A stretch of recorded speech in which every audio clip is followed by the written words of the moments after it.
This workshop was originally an in-person and very interactive one, but so I'm doing it online for the first time, and I want to try and maintain some of the interactive aspects of it. So there will be times throughout that I will invite your reactions and comments, either verbally or in the chat, whichever you prefer. And there are also several points where I will share a quote or a scripture passage, and I will invite, so the passage will appear on the screen, and I will invite whoever among you is open to it to read it, that makes more voices than just mine. So in the early summer of 2023, when I was preparing this workshop, there was a climate disaster happening in Canada that had made world news. I'm sure you'll remember. The worst forest wildfires ever recorded in Canada were burning across the country, from British Columbia to Nova Scotia to the Northwest Territories. Hundreds of fires were burning, many out of control for weeks on end. And you'll remember what made the news was several days at the end of May that year, toxic smoke from the fires in central and eastern Canada blanketed eastern Canada and the northeastern United States for several days, forcing millions of people to stay indoors or wear masks outside. The city of Yellowknife, with a population of 20,000, was evacuated in August for over 2 weeks because wildfires got too close. Before the season was over, after several months, millions of hectares of forests were destroyed, as well as homes and buildings in many communities.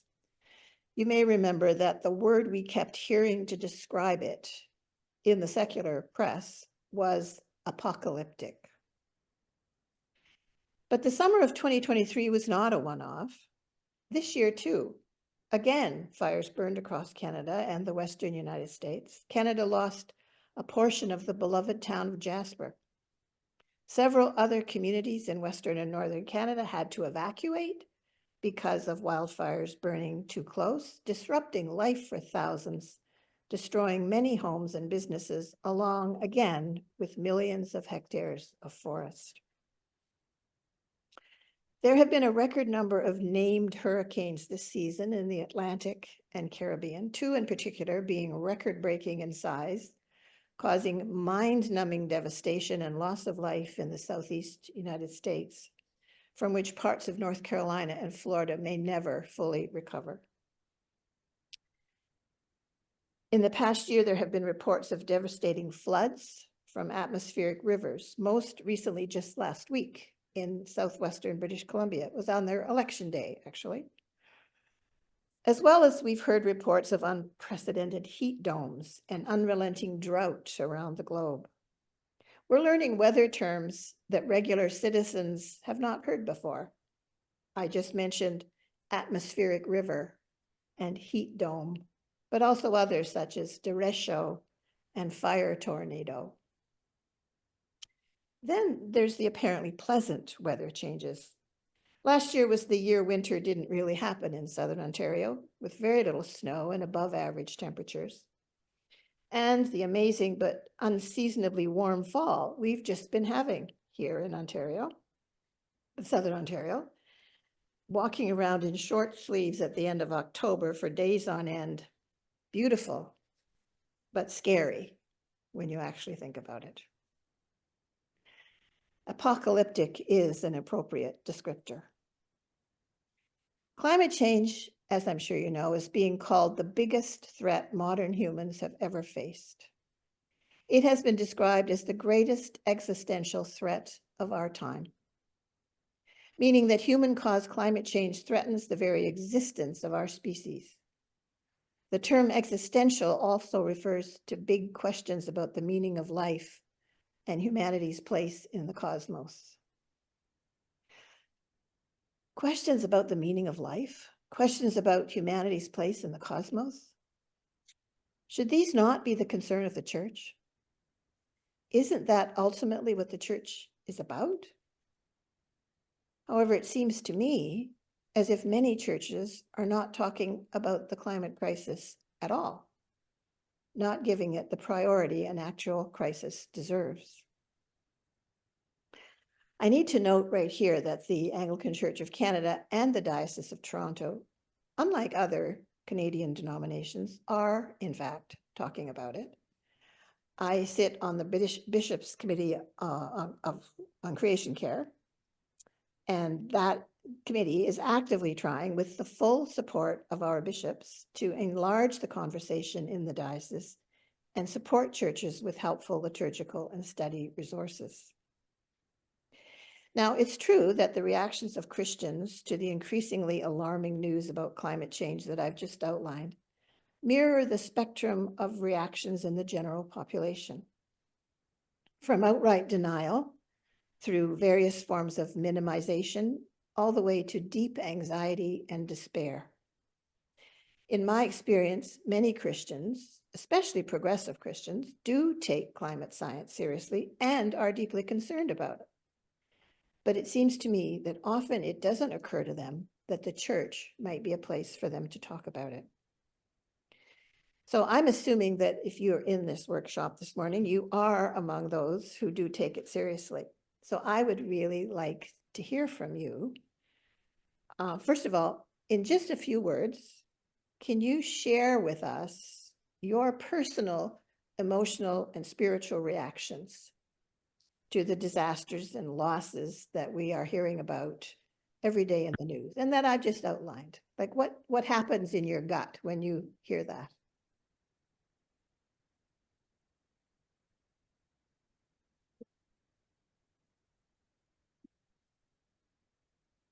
I tend to despair, actually, because the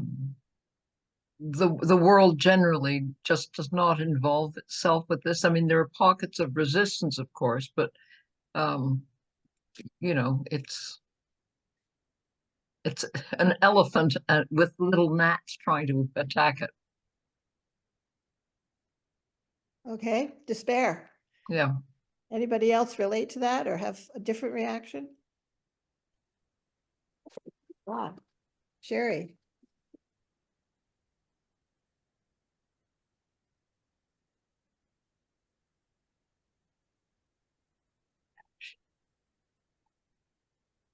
Muted. You're muted, Sherry, if you're going to talk. He's looking for the unmute button. There we go. Am I okay? Can you hear me now? Can you hear me now? You got it. I feel overall depression, and we have young people in our family in high school, and I'm terrified for them. And I can, you know, every once in a while a conversation will come up with the younger ones, and they're kind of like, well, what's the point? What's the point? And they're overwhelmed with it too, and they you know, nobody's giving them any solutions that they think people are taking seriously. And I've noticed with some of my friends' children that are in their 20s and 30s, they're choosing not to have children because they don't want to bring them into a world that's so hostile. Plus, that might just disintegrate one day because we're going to burn or flood ourselves to death. Yeah. Anybody else?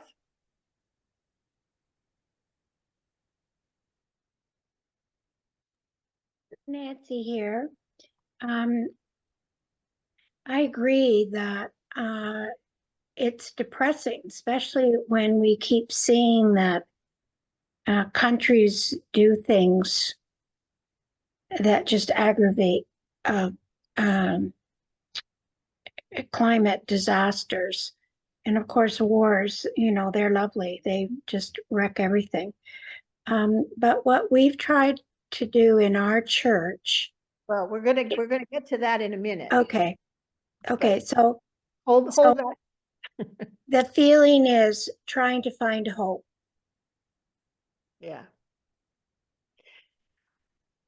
Well, I think that Karen, can you see that my hand is up, or would it be better if we just did real hands instead of the artificial fake hands. I didn't notice that. Thank you. I will pay attention now. Thank you. Well, I'll help too. Gail said, by the way, despair mixed with hope that God will guide us. And I was going to say the concern about the hypocrisy in that our actual congregation, our parish church, is not able to physically do anything about this given where we're at. But I gather you're going to talk about that, or give us an opportunity to talk about that later. Yes, both of those things. Okay, anybody else? A last comment before we move on? Okay.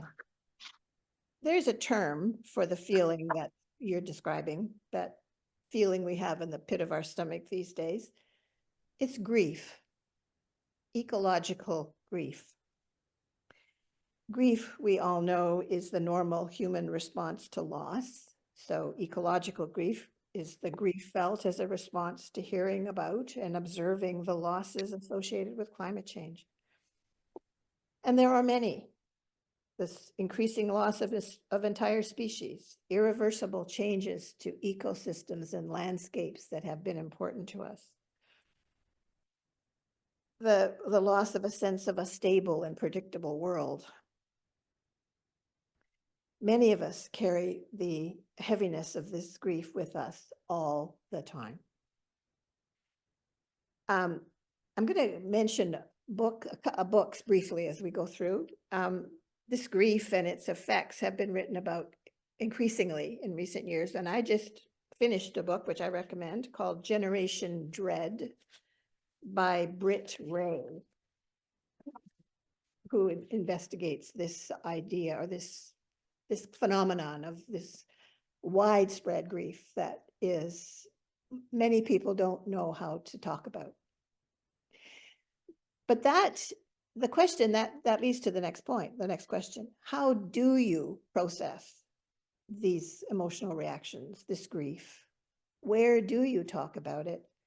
And in particular, what part does your church play in your processing of it?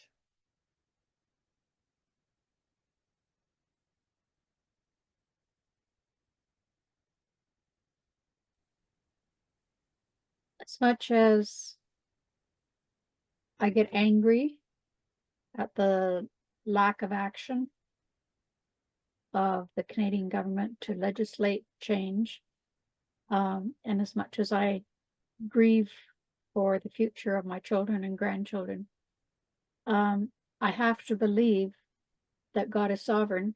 He knows exactly what's happening and he has a plan. And I can't see my church doing anything except we learn from the church that God is sovereign. And that's where I have to turn for hope and for peace. Okay, thank you. Anybody else want to talk about how you process it, where you talk about it? If I may, there's a good old expression: God helps those who help themselves. And you know, as individuals, we need to do what we can, just in even in just our little corner of things. But on the wider scale, you know, even churches, you know, are just kind of a household enlarged with recycling and you know, doing green things, but it really is just a spit in the ocean compared to the size of the problem.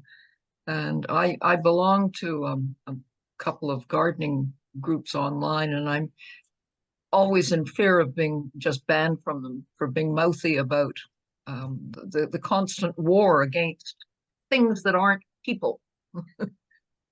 It's really, really depressing, the level of, I don't know, I say kindly ignorance because I'm you know, it's just people don't know, and the problem is so huge. I don't know, I despair. Yeah, I know what you mean. Anybody else? How about how you process it, where you talk about it? Nancy Hood's hand is up. Okay, Nancy, thank you.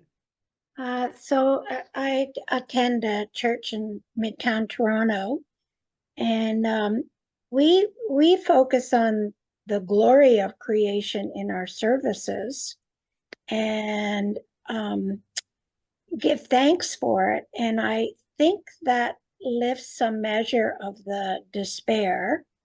We had a whole series on creation care in a weekly Bible study, and really acknowledged it during the season of creation care. We also wrote stories about parishioners who are doing things, some who are doing just little things like pulling weeds out at brickworks, and others who have basically revamped their entire lifestyle. And I think by sharing that, we acknowledge that there are some people who really care and are doing what they can. And hopefully that will spread. I mean, we have to talk about ending wars. We have to talk about, dealing with homelessness, those kinds of things, polluting water. I mean, polluting water is just is shameful, but those kinds of things, we have to talk about them and then give people something that they can do, that even on a little way they can help address the problems. Nancy, can I ask what parish you're part of? St. Clement's, Eglinton, in Wonderful. Toronto. Very pleased to hear that. So Flo would it be Cook had her hand up, and then it's gone back down again. Maybe Flo wants to speak again. And Gail has said something in the chat that we can have in a minute. okay? Flo, So Karen, you were asking how we process this and where we discuss it. I guess I had a couple of fronts. It was interesting. I didn't catch the lady's name, but she talked about gardening and her her dissonance, if you will, with her particular gardening groups. I've in contrast actually found solace in the gardening world, because I discovered the writings of an entomologist called Douglas Tallamy, and he has a few books on one of them is called Bringing Nature Home, and the other one is Nature's Best Hope, where he talks about individuals, like individual homeowners or who have access to any kind of space, outdoor space, helping to reintroduce to the environment beneficial plants that are native to the area, that therefore can sustain insects, therefore will sustain birds and the whole food web. So I take some solace in that there's hope there. We can actually do things. And through there, I've learned, various connections within the community where there are stewards of some wild spaces, even in the city of Toronto. The city of Toronto, in cooperation with an organization called LEAF, provides free small trees to plant in your private property that are native trees. So that whole area has given me some hope. And then on the church front, in our parish, a few of us started an eco-spirituality group where, one aspect of it was education. So we wanted to educate ourselves about the theology of ecology, educating ourselves about some of the practicalities of it, and then hopefully, we haven't succeeded that well yet, to pass some of that knowledge to parishioners. And then doing some practical things. So we had a few kind of practical projects to try and reduce disposable plastic use and that sort of thing. So I've taken some solace in those approaches, but at the same time have had some real disappointments, even within what our church basically didn't take take a huge opportunity, an opportunity of a century to make something meaningful in an outdoor space that we had, that we could have reclaimed for nature, and essentially did not. It turned into such a watered down version of it that it's basically just another city park with 50% hardscaping, which is a real disappointment. But in some areas there is hope. Wow, and what's your parish? Given what I just said, I won't say. Spirituality group is really, I'm sorry? the fact that you have an eco-spirituality group that you've started within the parish is something that really excites me. Yeah, it was wonderful. Unfortunately, then the leadership basically ignored what we came up with and dissolved our gardening group that was an offshoot from the eco-spirituality group. Yeah, so yeah, it just kind of goes to show some of the hurdles that are out there, because some of the hurdles are financial, etc., right? Driven by, yeah. Now, Gail, you said you're at St. Paul's Lindsay and your parish celebrated the season of creation this fall. That is very encouraging too. To start. And Peggy has her real hand up. okay, I've just thought of telling you that my church, which is St. Peter and oh my goodness, St. Simon the Apostle, has a pollinator garden. And a very interesting thing about that is that they were I'm not part of that myself, but the people who were able to apply for a government grant to get actually quite a bit of money. I think it was about $3,000 for funding the creation of this garden. And I think that's, I think that every little thing that everybody thinks of doing, that's very important. The condo I live in, we have a big recycling program. And I know when I visit friends in the United States, there just doesn't seem to be as much recycling going on. And I think, it's a lot of that is doing what we can, where we can, and that helps. That helps the despair, I think. For sure. Well, I think it would be fair to say, if I'm hearing with a few notable exceptions, many parishes are not really dealing with this in an effective kind of way. So I just want to move on a bit to just talk a little bit about my perception of how we got to this climate crisis point. Now, I'm not an historian or an economist, but this is my brief and simplified thoughts. Western societies, the so-called advanced economies, which traditionally have been mostly white and Christian, do produce most of the dangerous levels of greenhouse gases causing climate change that we're talking about. And these societies, and I'm including our own, have lived with the illusion of unlimited economic growth and ever higher standards of living for over 200 years, without regards for the limits of a finite planet. And the church in the Western world has bought into this illusion and even sanctified it, with ideas about economic prosperity being a sign of God's blessing and approval and things like that. So this illusion of unlimited economic growth and the constant search for more natural resources to maintain it is, to my way of thinking, is based on a perverse worldview that has been centuries in the making, both in secular society as well as the church. Worldviews, as I'm sure you know, are largely unconscious and unexamined. Simply put, they are a culture's understanding of the way things are and the way things should be.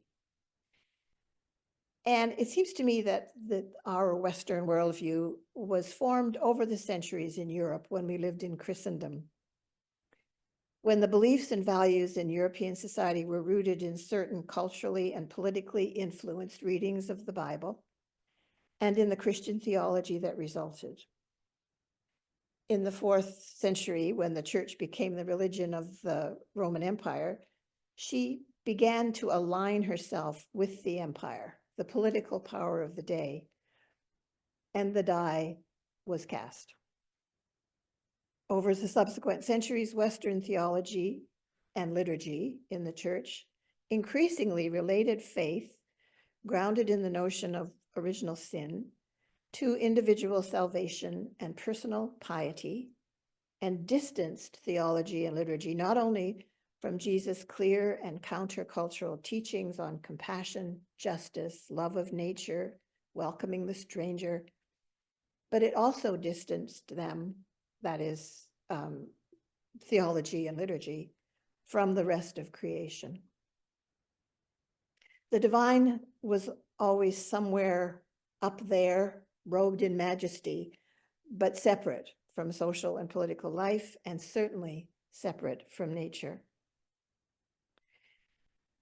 This worldview was refined through the Enlightenment when white European Christian man, and I use the masculine term on purpose, was seen as the center of everything with no limit to his potential knowledge and mastery of the world. This worldview went on to enable the colonial endeavor, with these European nations feeling called to conquer and take over the new worlds that were being discovered and the unimaginable wealth that these lands would generate. And the church included herself in this illusion of mastery and superiority and invented the missionary movement to save and civilize the savages who were inconveniently found living in these new lands. We're now living in what has been called a post-Christian era, with the church essentially left behind by our colonialist and capitalist societies. But it seems to me that many of those unconscious beliefs and values that I've described still deeply influence the way we perceive the world, continuing as part of a distorted Christian legacy. So to be a little more specific, in order to support this economic and social worldview that we're talking about, how have we in the Western Church come to perceive ourselves in relation to the earth and the rest of the created order? I suggest that we have always seen ourselves as put on the earth, as the pinnacle of creation, apart from, higher than, and superior to the rest of creation. We have understood the earth and the non-human creation to exist primarily for our use and convenience, without intrinsic value. Kind of like the scenery in the background or the set on the stage, while the real drama, the human story, is played out over the ages.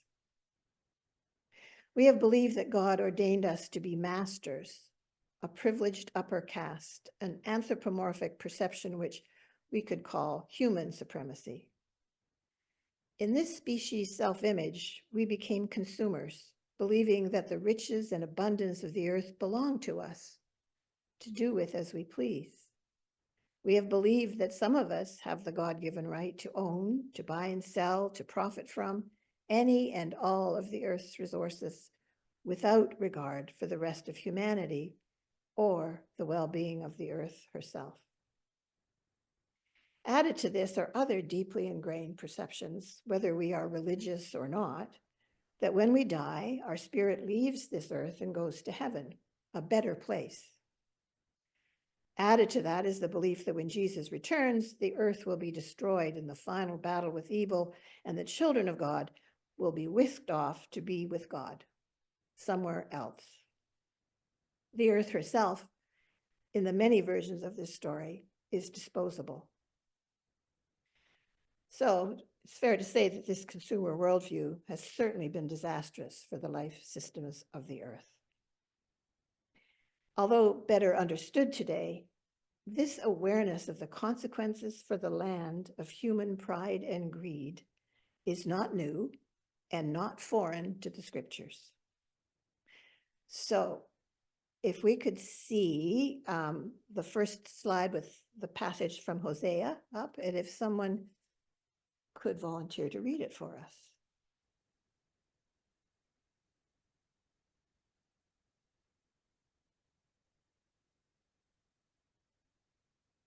Don't be shy. I could do that. Thank you. Hear the word of the Lord, O people of Israel, for God has an indictment against the inhabitants of the land. There is no faithfulness or loyalty and no knowledge of God in the land. There is only cursing, lying, and murder, stealing, and infidelity. These things run rampant throughout the land. Bloodshed follows bloodshed. Therefore the land mourns, and all who live in it languish, together with the wild animals and the birds of the air. Even the fish of the sea are perishing. Thank you. In the past century or so, human understanding of the origins and makeup of the universe has undergone nothing short of a revolution. We now know things that could not have been understood in past centuries. Overwhelming evidence from emerging fields like quantum physics, quantum mathematics, cosmology, and molecular biology indicate that the universe is not a static entity, a mechanical place that operates according to fixed laws with predictable consequences, like we, especially those of my generation, were taught in school. Instead, work in these fields that didn't even exist a century ago, reveal that the universe continues to evolve and expand, a network of interacting energy, an interconnected web of relationship, with a spontaneity and self-organization that could not have been previously understood. Everything comes ultimately from a common source and is related to and interacting with everything else.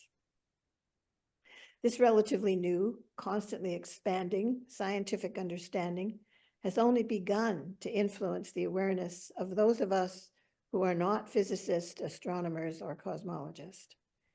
And that might also apply to most theologians and preachers. So how does this impact our Christian worldview, our understanding as followers of Jesus of the place of humans in relation to the rest of the created order? I'm suggesting, as you, I'm sure, have figured out, that rather than seeing ourselves as placed on the earth, kind of a special creation added in at the end of a completed universe, that we evolved along with everything else on our planet from the earth, from the cosmos really, and are connected to everything else, animate and inanimate. We are painfully vulnerable and mortal and entirely 100% dependent on the earth for our very life and breath. We have another quote to put up.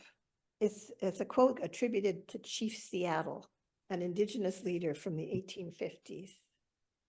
Would someone just read that for us? I will, if you like. Thank you. The earth is our mother. Whatever befalls the earth befalls the sons and daughters of the earth. This we know. All things are connected like the blood which unites one family. We did not weave the web of life. We are merely strands in it. Whatever we do to the web, we do to ourselves. Thank you. Indigenous people have always had this deep understanding that the divine lives in and through all of creation, that all things are connected, and that human beings are part of that interconnection. Over this past summer, the book chosen for the Church of the Redeemer's Summer Readers book study, which we do every summer, the book was Sacred Earth, Sacred Soul by John Philip Newell, one of his newer books, in which the author describes the theology, worship, and influence of the early Celtic Church and its history of oppression by the dominant Roman Church. Celtic Christian thought on our relationship to creation, I discovered from reading this book, bears a startling resemblance to the understanding and experience of many indigenous peoples around the world. One can't help but wonder where we would be today if the Celtic understanding of the gospel had predominated back then, back in the 11th century or whenever it was, remaining countercultural instead of being suppressed by the dominating Roman version that was aligned with the empire of the day.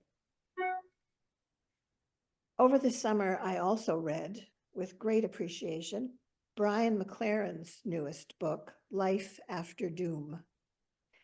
Most of you would probably be aware of Brian McLaren. He's a very prolific Christian writer. But I can't recommend this book highly enough. When I originally put together this workshop over a year ago, I thought I was writing my own thoughts and ideas worked out over the past few years. But now, having read McLaren's fine work, I see that my thoughts were not at all original.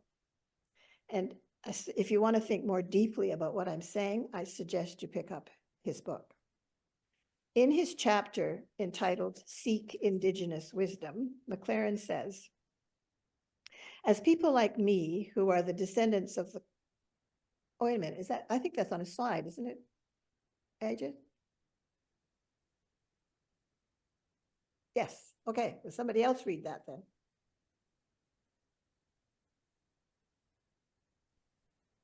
Sure, I'll give it a shot. Thanks. As people like me, who are the descendants of the colonizers, are humbled by the suicidal trajectory of our current civilization. As we face our past, unclench our fists, and let go of the arrogant, short-sighted folly of the whole colonial project, as we reach a place of letting be, we finally begin to see what was formerly invisible to us. We begin to honor and cherish the people our ancestors misjudged and mistreated so mercilessly. We realize they hold a legacy of ecological insight that our civilization did its best to wipe out. They maintain ways of holistic seeing and long-term thinking that we desperately need. Thank you.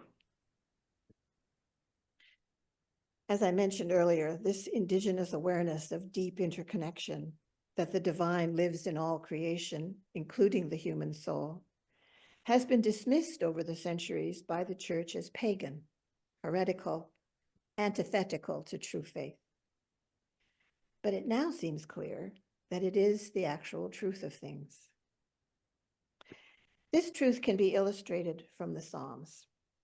We're going to have two readings of the same passage from Psalm 104. The first is how it's usually translated. It's just the NRSV version. The second is a version I created, just changing pronouns to help reflect the reality of the truth of interconnection and interdependence.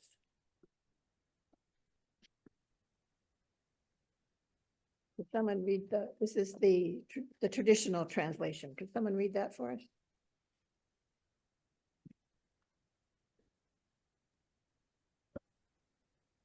O Lord, how manifold are your works. In wisdom you have made them all. The earth is full of your creatures. These all look to you to give them their food in due season. When you give to them, they gather it up. When you open your hand, they are filled with good things. When you hide your face, they are dismayed. When you take away their breath, they die and return to their dust. When you send forth your spirit, they are created, and you renew the face of the ground. May the glory of the Lord endure forever. May the Lord rejoice in God's works. I will sing to the Lord as long as I live. I will sing praise to my God while I have being. Thank you. Now, can we put the next one up?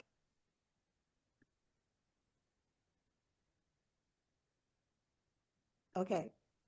Now, could somebody read this one? Just notice the pronoun change.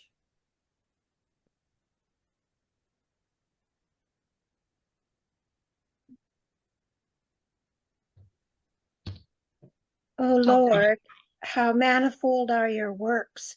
In wisdom you have made them all. The earth is full of your creatures. We all look to you to give us our food in due season. When you give to us, we gather it up. When you open your hand, we are filled with good things. When you hide your face, we are dismayed.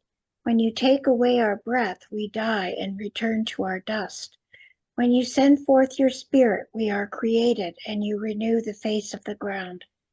May the glory of the Lord endure forever. May the Lord rejoice in God's work. I will sing to the Lord as long as I live. I will sing praise to my God while I have been. Thank you. Do you hear the difference?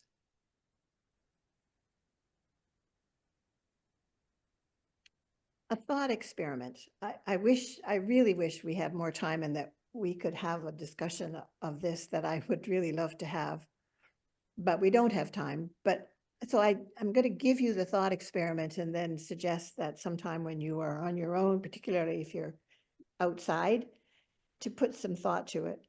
The question is, how do you perceive your place in this interconnected web of life?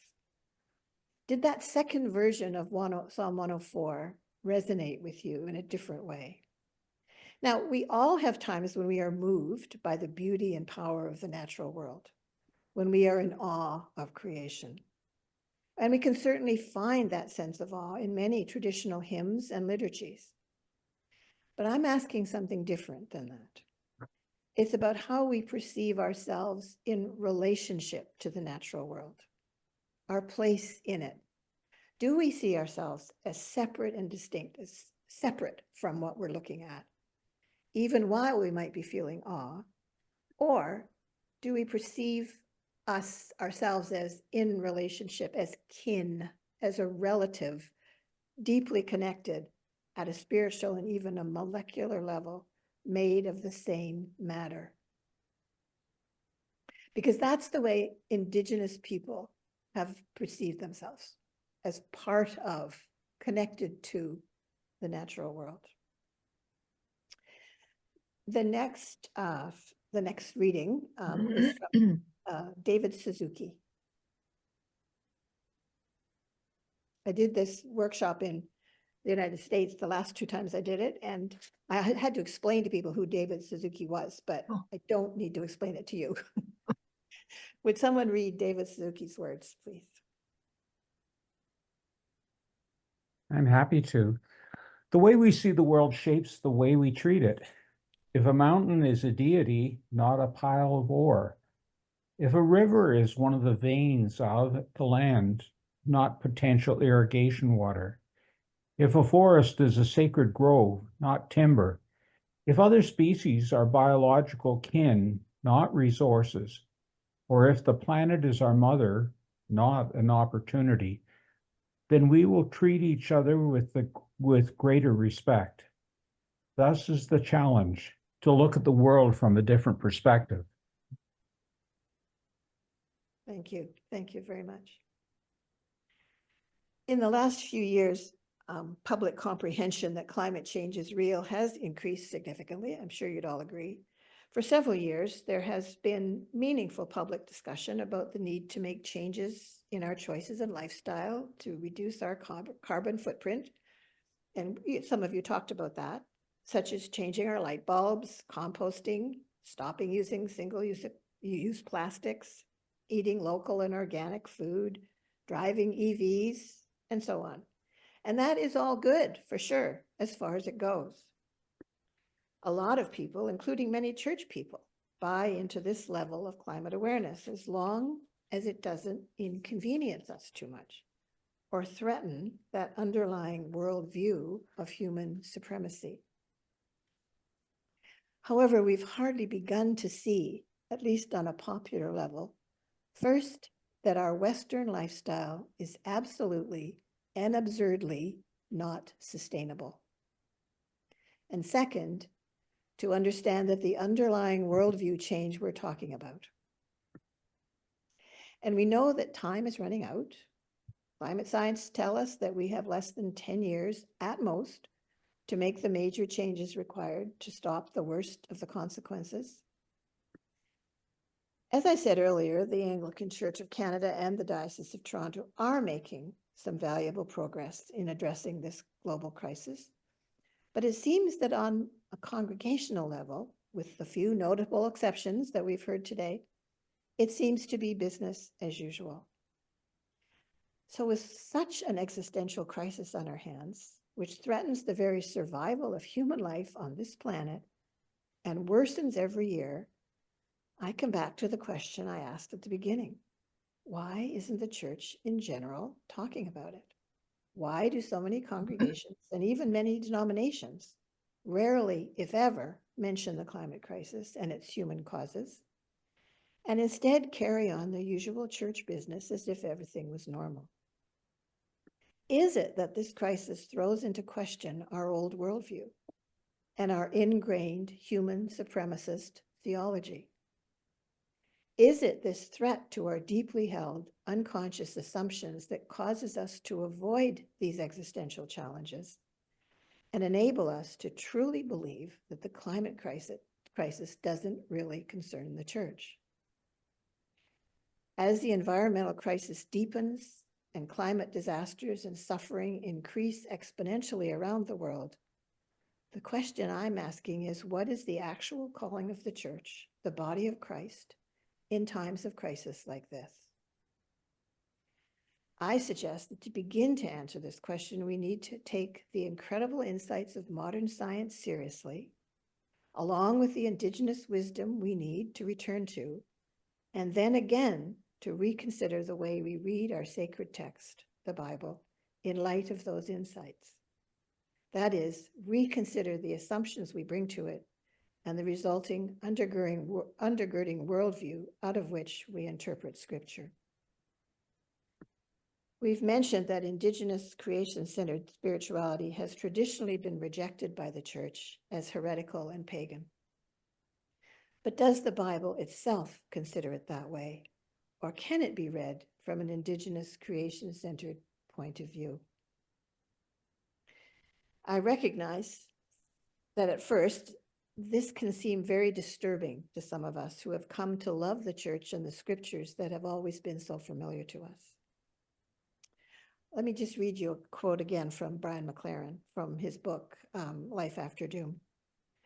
For over 40 years, I have taught and preached the Bible. It's rather odd that it's only in the writing of this book that I feel I have begun to see what the Bible actually is and has been all along. The collective diary of an indigenous people who saw what the colonizer mindset was doing to humanity, to the earth, and to her creatures. As one biblical illustration among many, I should say,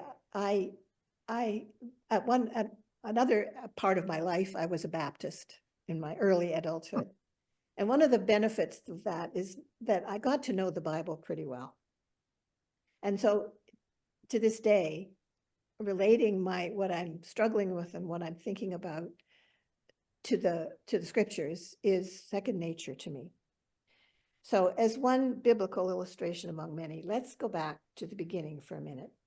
In the powerful mythic creation narratives in the first 2 chapters of Genesis, where God, in declaring all creation as good, gave every created thing intrinsic value and meaning.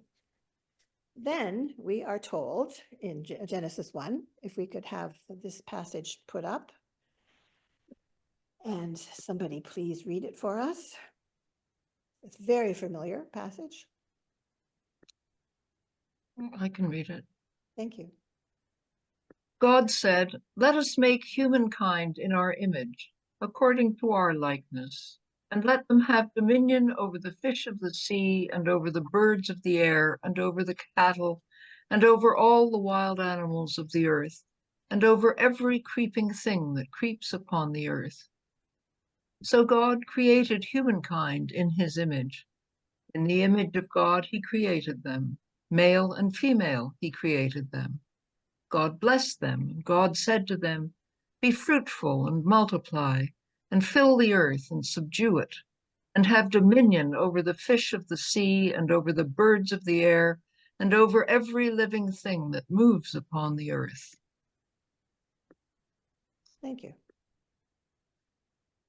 Now, as you ponder your reaction to that very familiar passage, it seems obvious, doesn't it, that we need to rethink our interpretation of this creation story, that humankind is to subdue the earth and to have dominion over the non-human inhabitants of the earth.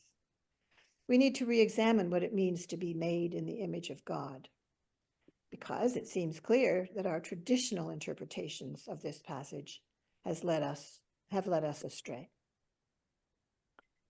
How I wish we had time to sit down together and explore how this passage could be read differently. But because we don't have the time, let me share my thoughts. I suggest that having dominion means, rather than being given special privilege, we have enormous responsibility to look after the earth and all our kin, to being caretaker, maybe even servant. Having dominion has to include learning from our non-human kin so that we can properly care for them, loving, studying, respecting, cooperating with the earth, considering the needs of all, not just our own. Self-giving, loving servanthood is the opposite of being consumers. The biblical scholar Ellen Davis suggests that a better translation of the words that are translated here as having dominion might be to serve and observe. My Canadian biblical scholar friend, Sylvia Kiesmat, suggests it could be translated to till and to keep. I'm going to let the biblical scholars sort that one out. But let's look at the passage from Job, a passage from Job that you may not have come across before. Could somebody read it for us?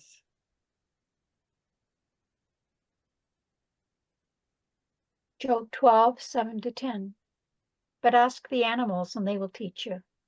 The birds of the air, and they will tell you. Ask the plants of the earth, and they will teach you. And the fish of the sea will declare to you. Who among all these does not know that the hand of the Lord has done this? In God's hand is the life of every living thing and the breath of every human being.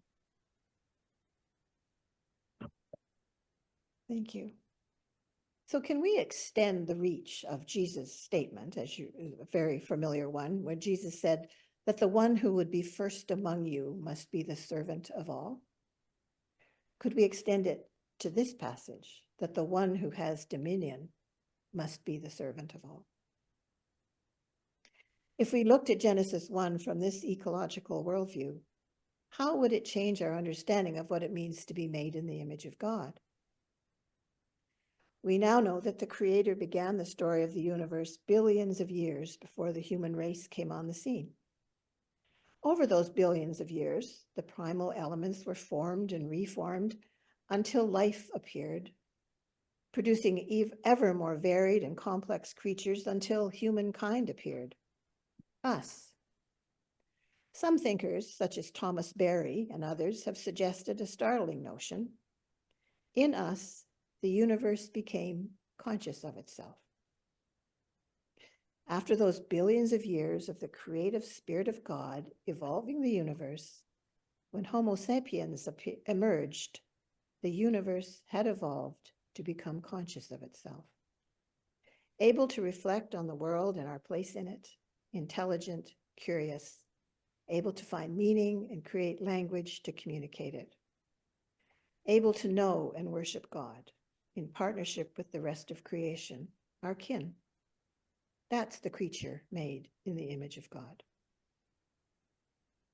A couple of more quick biblical considerations illustrating my point that perhaps we can learn to read the Bible differently through an indigenous creation-centered lens. The biblical concept of kenosis, or self-giving love, as Jesus poured out his life for his friends, so we are called to love sacrificially for others. Would we be able to recognize that, like Jesus, the way the earth sustains and supports us every moment of our lives, like a mother, can be seen as kenosis, an ancient, self-giving love that never stops in spite of how we have wounded her?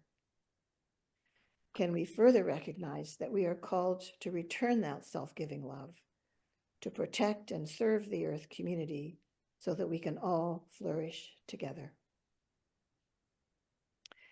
And one more quick one from Brian McLaren again. I'm going to read it myself because it's a bit longer. He says, I can't help but recall Jesus' words about the meek inheriting the earth. The word inherit, of course, evokes what survivors receive after someone else has died.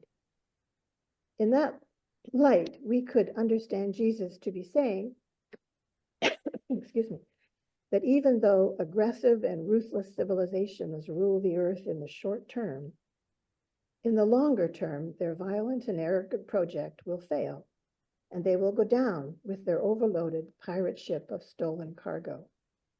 Then, when arrogant civilizations self-destruct and die, the meek, those with indigenous wisdom, those with a wise and humble spirit, those who pursue deep communal well-being rather than shallow individual happiness, will have their opportunity to live by a different vision, different values, a different story. I shouldn't be surprised that Jesus would see things this way. After all, he was an indigenous man, part of a people rooted in the land who had resisted arrogant tyrants and colonizing civilizations since Pharaoh. From childhood, he had been raised on the origin stories of the 12 tribes. He knew of their trails of tears to Egypt and Babylon, their journeys into the wild and their encounters there with the Creator. He had been shaped by stories of burning bushes on vision quests, of tents of meeting and rituals of purification, of his ancestors' great exploits, great errors, and great recoveries. He learned his people's more recent history as well, as wave after wave of invaders colonized, dehumanized, oppressed, and exploited his people and their land.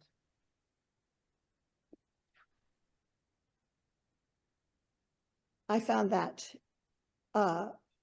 life-changing, his McLaren's understanding of the Bible as Indigenous literature and Jesus as an Indigenous teacher and prophet. And I just read it over the last maybe 2 months ago. So I'm still processing it, but I wanted to share it with you. I want to finish our time today imagining what a congregation that took the climate crisis seriously might look like. Some of you have already indicated a little bit of that. Our individualistic, consumer-driven society almost irresistibly pushes most of us, including followers of Jesus, into these consumer ways of thinking and living that are destroying our ability to live on this exquisite, life-giving planet.